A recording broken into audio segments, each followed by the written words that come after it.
हम चटपटी चीज़ें तो बहुत खाते हैं, लेकिन उनको खाने के बाद कुछ मीठा खाने का तो लाज़मी दिल करता है फ्रेंड्स। तो जिस तरह मैंने भी खाया और उसके बाद मेरा भी बहुत दिल किया कुछ मीठा खाने का, तो फिर मैंने सोचा कि क्यों ना खीर बनाई जाए। फिर मैं बनाने गई तो फिर सोचा क्यों ना आप लोगों के साथ भी शेयर की जाए। तो बस फिर मैंने अपना कैमरा सेट किया और आप लोगों के साथ भी शेयर करने के लिए रेडी हो गई।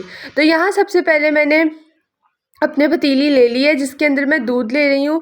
मैंने 4 केजी दूध लिया है।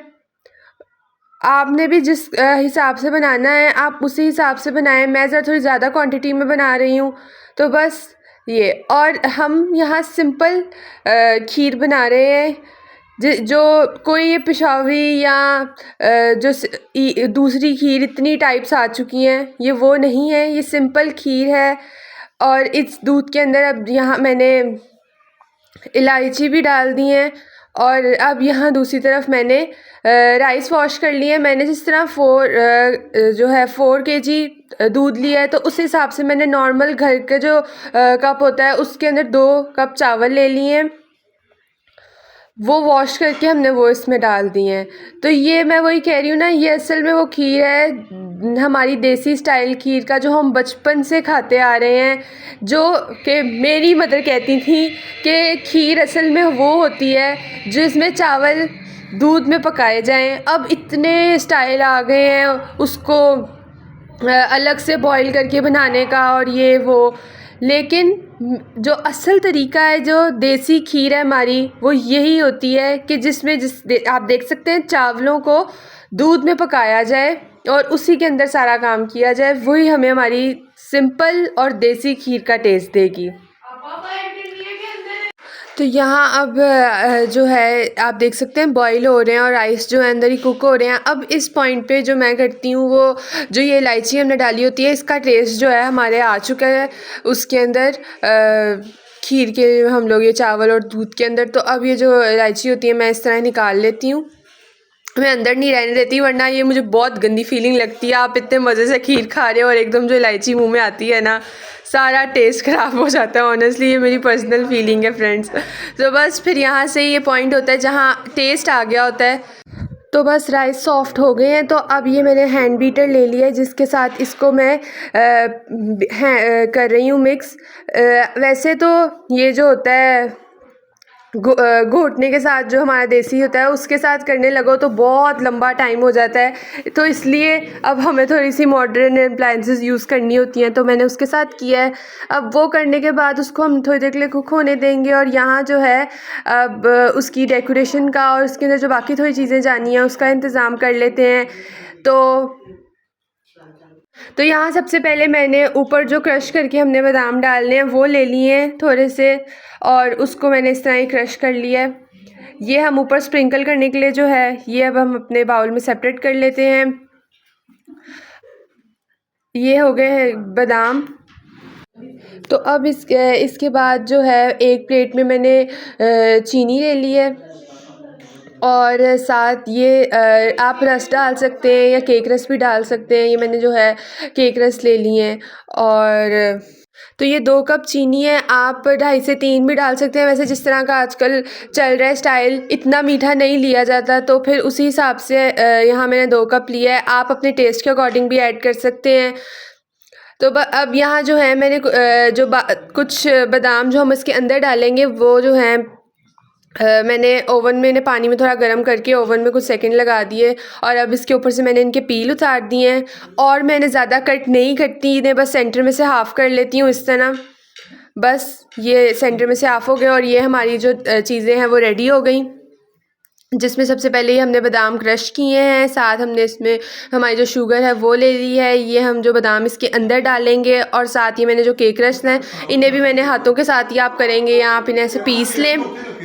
तो बस अब ये हमारी चारों चीज़ें तैयार हैं। अब दूसरी तरफ हम अपनी खीर को देखते हैं कि उसका क्या पॉइंट है। इसी तरह उसको जब आप हैंड ब्लेंडर से करेंगे तो इजीली वो जल्दी हो जाएगी, ज़्यादा टाइम नहीं लगेगा।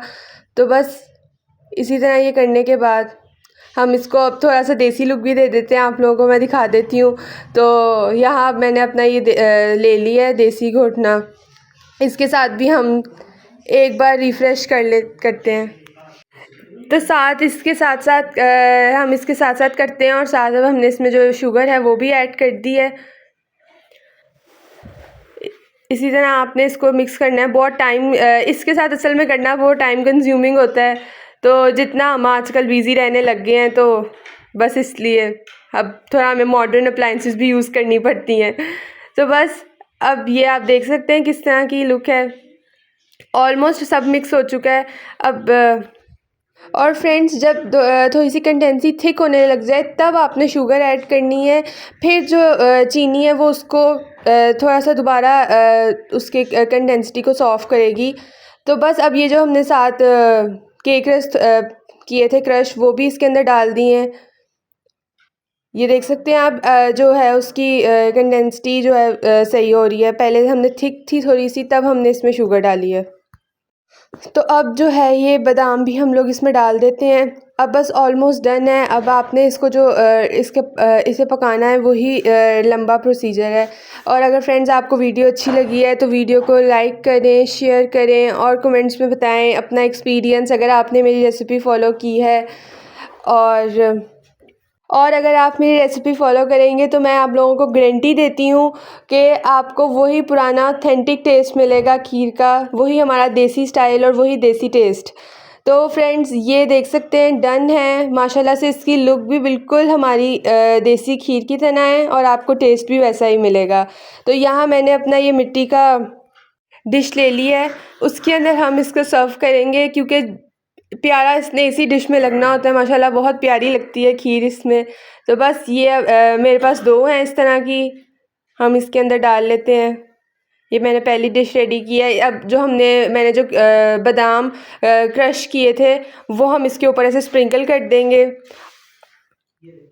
तो चलें आए, अब मैं आपको दिखाती हूँ कि इस तरह हमने इसे डेकोरेट किया है। तो ये सबसे पहले हमने इस पे बादाम ऐसे स्प्रिंकल किए हैं, साथ इस पे हम जो है वो क्या उसे कहते हैं फ्रेंड्स, साथ हम इसके ऊपर चांदी का वर्क लगाते हैं। और माशाल्लाह फ्रेंड्स बहुत मज़ेदार बनी ये हमारी खीर।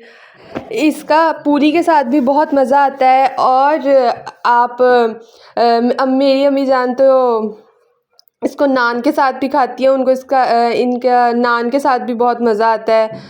तो